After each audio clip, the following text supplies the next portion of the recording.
ye maame ne ye papa no mo dwa kase mo ton broni wawu wo mo so di nanum ebeye wo ye kire ebi ka ho anopai me kwone se kwantonkro solo wo yini ni ama kranchada zo wo sof maame premani asanteman ageme atumu ama me di foforo wo bapa amesa me na me kai kase boy e de amam ye maame ne ye papa no ma wo mo yade HIV baba so ani eden ensama what tuberculosis madedi ayade fufuo ena won makabo mu a wo mo kasai president awodi wo mani mu awareness amoaben Austin wo si wo munru be ya fie ba kuni ena aba be katema porto esesi eyima wo no nonom yenyi edro ni fama wo na de keka kro no si anwe yi a wo a wo be wo no yade e be do so papa wo si de aye awre wo ni se won me de edro ba ye global fund ifrabru chimemu wo metua hu sika America dollars wo pepe ahanan ebedu ya Ghana ban se sika sese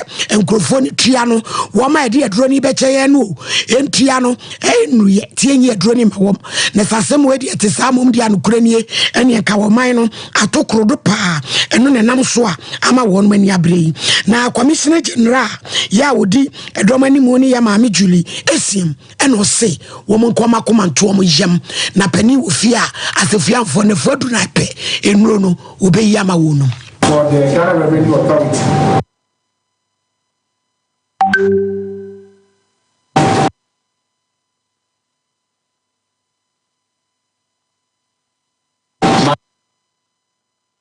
Madam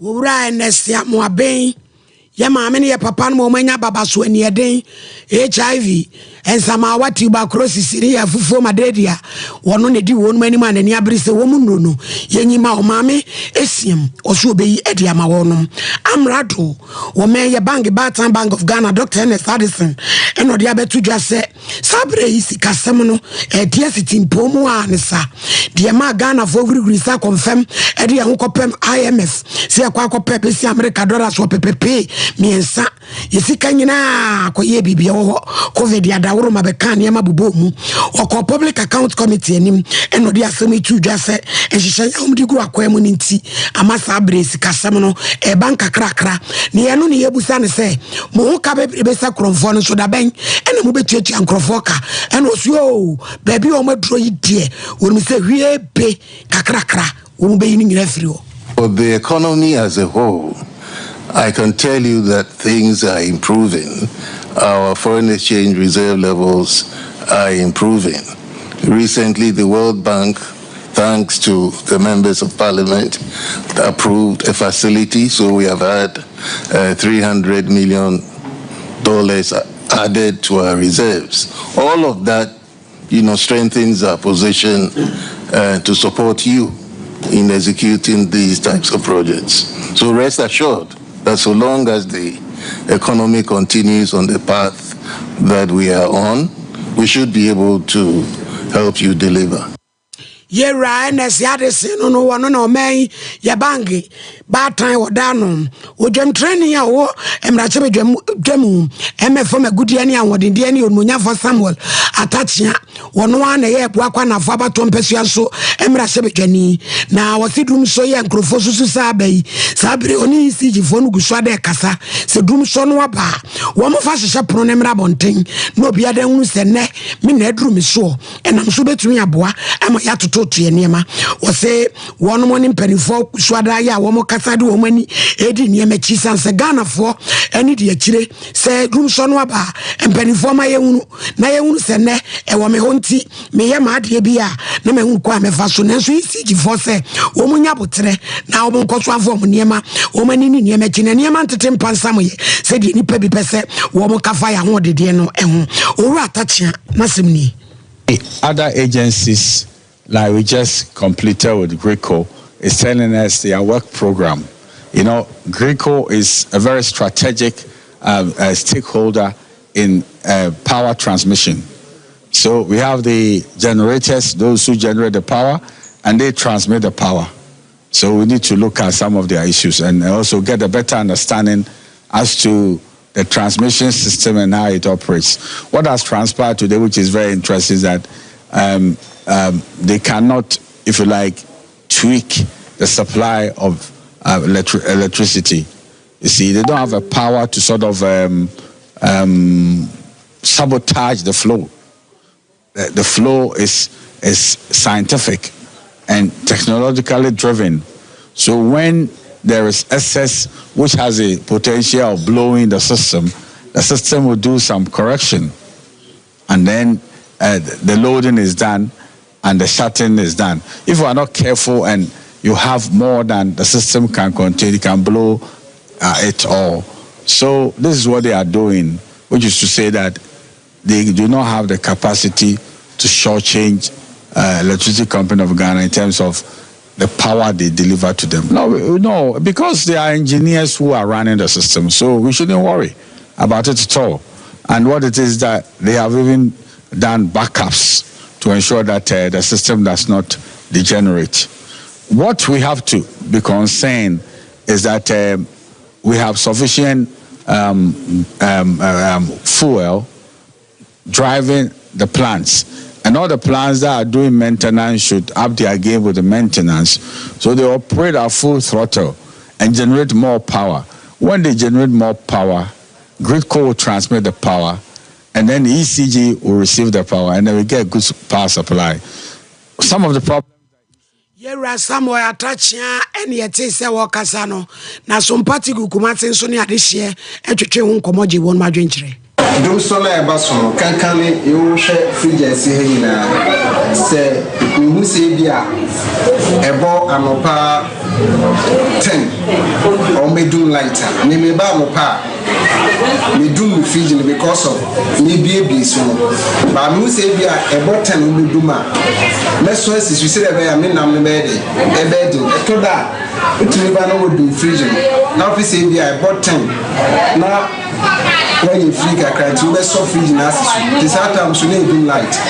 What about no pan so be fridge? I'm a namna. But omo me say light no. Embrace ye benya.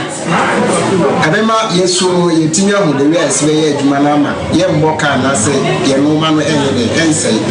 Osha edu be bia ye timi di na bebre na ye de ama obi ye de ache obi because I am the road mu bia on top. Like I mean say no so e ka do so the man will bet e ka ke we say light or ha ke enam no ensay. It say hu say time say na be do light, time say na be so light. E be ma ya ye coast hu ni enam no adwuma e be boy bi. Just repeat aban ben for mo hwe na time stable mo ye man say be ya time stable beba pa Katachie wachira wadwe ya peku shegumra shebedwani ni owura John Jinapo wode afutuo bi akwa maban sanse yesi efam wi ye de bi kwa ma bi ebe ye te se Mali Mosikro ene Burkina Faso be na kakra ni na adodan kwa kufu ado ahye sesebe ye ni di me ya ye ntibi mfa bi nkwa bonten enkwa nkoton anu ne nam so ama papa yi kire mu se asem prempren de bebo ayen na saade ye no saban anhwe yi a ebedu baabi no ebetwa behye yen wo se mai bi ti se Egypt ene Ethiopia no ma ye bia ankwa famfa so amre wo no kura na so mu frase so mu so ye wo no dam a dabi no ye ne ho bekire yen directive said we shouldn't export power. One break is good. It helps reduces the deficit. But the other break is that it has long-term serious consequence for this country. When you say Yema Burkina a lot of power, Yema Mali so power. That's the source of their Kosomoda. When you become unreliable, and they also decide, look, we can't depend on Ghana. Yes, so you develop your hydrodama. Ghana is in serious trouble. This benefit is short-term, the long-term negative consequences are very serious and dire.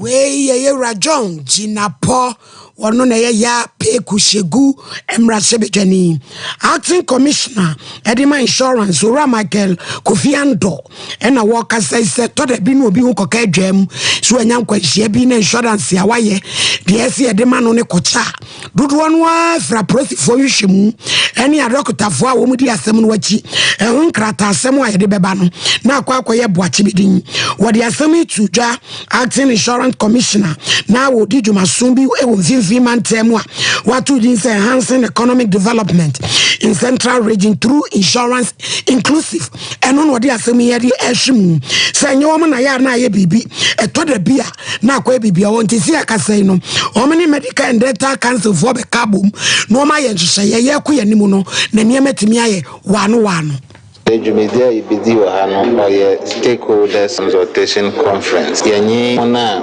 wakembi oye na yibidi nkomo kwana yaba fada yaba ma insurance wabwayen na yesi kasem na yekanko kwedi mu awo finfi manto mu yaka kwana nkrofo wafado wonya police report na medical report na wonya accident wadakeye o claims ni yehu de otedibia kwana wafado no ocher na nkrata na ode yedebe ye claim no yekajiji wo police for na doctor for otedibia ocher na insurance for so onko today won saba kadamun krata ni wontum wonchia claim no yeye tine mejidi de ye nyina ya atase adikrunti a otedibia claim no ocher na da yebotum ya fa ho wa ye nsem Wowie ye ne maami Nicolina na yeye ademwa ono na Central Regional Area Manager enso kiremu se ene wo na ewura no bia bobotai ni aba office insurance adwumaku a package kura wo koye no me yenkiremu na te ase yie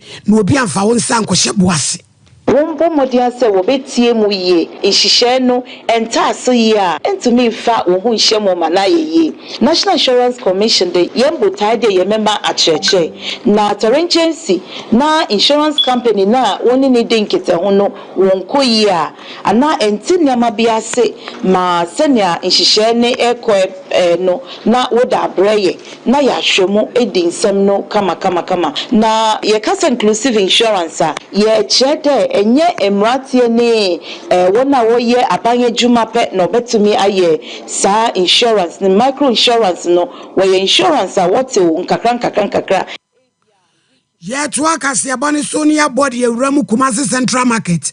Yam Amini a papa ma wamuton bruni wawu. Wamuswam the name besway yetri more ding, Eddie MPP a buying Sansabana di Womu Yamo. Woman cabin shemu on yes, woman solid woma try ye baby see a dra Eddie Amawom. Bronya Bosuminum 2022. Would you may near why Juma Brazilian contractor, ye friend a contractor.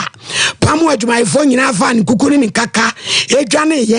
Ya weni karimu aye uno womu busa ya sisi kaniwo ti womu cha aye mefusika womu swara aye mefusikai die di kamba die tosu mienu aba edwane so aye mem sabere womu guawiem enso yi ba betoto eyin womu bedi womu dwa etu womu tumi ntrase wombe ye kire mu ode pa die wodi wonu manim se twetwefo no ra Joseph Mafo woni sumpansa ntwefo ena twetwe nkomo ya ba ya o ti wo be ye je Central Market ye nyame ya do 2 years o ko ma be bia tra wa de ko race course is here ko o ma de asase no to o ma anye fe ya na ye ya je e bo so ache se tim e bo so ache se ni wie ya e de fo na metenya na obi ama e je se obi ko tra ko ho a ye ntuno nti o mi nyina so akotena ho ama se so ache se na ye bo ye ni nyina be bre be 1000 plus ni nyina aye ka bo sia so ne ko boy ya ye de ye sa de na ayeka ya twe benefit akwa se janko mo mpam wo mo man ne nyina ofa ko a obi aba beto ade esa to so ho ateche enfuturo enti obi baba ko no ba hange ne nema a o se o da bi enfuturo enti ne wo kwa kwa no sa no ko o che se obi nam ko mo na wo hu wo ekwan mu a obeto o mbewura sa area o se o ba beto ade nyina ya ka kire mpanimfo ya ka yehu ye kobia ye se ku ya kura ne se e bo sha mo de se ye ne se ye mamutu ya sa 3 years e si gwa na wie ayakom e ho sika bibia ho e da mo ni mo de ja ye tuo no kura na ye den e de top de bibidi ne ma no mi agu afi de ye nkotin a be 1 year ni ye ja se e hu ni se aye na da e ti ne wo se e pusi ya e ti ye ne mpanimfo no ka police fo no se de be ya ibi e be ye ne wo na no ano ni se de e da be ye ne no mo tra se no mo de date my na ibia to premo ye se be mo wo hu se ejadifo no ye ne ye ho eye bosia bo ele de ye adwuma kasiem wo mo ka bom ko kyerɛkyerɛfo na National Association of Institutional Suppliers ɛna wɔn mo kasa yi wɔn mo yɛ sɛ nko mo kɔ akɔgyinagyina nwoma suaso yɛ sanse wɔn de nneɛma asɔprai sukuu ntaade ebuku pikete ɛne nneɛma bebree nanso sika no ate akam na wɔn ne nwoma suaso afɔ Dr. Saya Waduchum akɔhyɛ kokoa mu di nkomonti wɔn se wɔn mo twɛ de asense kakra de okasama wɔn mbedwam ɛne owura Emmanuel Ayivo ɛne ocheche mu sɛ ane menka yade a wɔn hwɛ kwan sɛ wɔn ba kɔgyina asoɛ hɔ wɔn sika akɔkam 2021 2022 2023 academic year wɔn so aban ne sɛ ɛne nka ne abusum yɛ wɔn ya ofosuo ya ne de to so edu obetua sika no nanso asɛdeɛ ɛne ɛmɛsan adane no. Authorities at the Ministry of Education just a few minutes ago, and per that we have come to a conclusion. They have actually assured us that our concerns, they've heard it, we've submitted our petition to them, and that from today, as a matter of urgency, they are starting paying the arrears from 2021-2022 academic year. Then part of 2022-2023 academic year will be paid by Wednesday. All payments will be done by Wednesday. That is 2021-2022 academic year. Then part of 2022-2023 academic year by Wednesday they will pay. And aside that, yes, just this very Wednesday. Then aside that, we are to meet with the head of finance coming Monday to actually look at the outstanding balance. Customers, your music mu Gold Coast Fund Management. Bok entrene says yentria musika akokamu no ama wonu dia. Wamo beye campaign edietia ni pipi amanyukuo. Wam sisi e kase wamade hia hankron. Eno musika akokamu nti wamo wu. Doctor enti wamo sre Dr. Laji Mamadu Baumia so wamfana ntumu bi. Na yentria musika ne ma wonum. Nyesa dia wamo beye campaign chenchireche pa edietia na ban. Na womo ewo ni kura no de womo nya ho krata e de tetarba ho so obituale no na wono ma womo de amade ene ebuburuja entutu anwea ena wono ma wu yentie se de womo chire mu ma be gu bange no womo si womo ntua ye sika mayen enam sika ne ho ma yale mi manyi na ja school gu fie majuma mi womo ma yi medi mitifie mi yale sesia mani ye se me gwa ye sa juru mi ni sika me so le de medi mpo wa ya Look, you see my eye. I'm infirmity. I have glaucoma. Every month I buy drugs worth 500 Ghana cedis, and still I don't have money to do it. How do I survive? Do you want me to die? Government, do you want me to die? Wow, I have money. Give me the credit. And you're writing an out to Anka deba to me after me.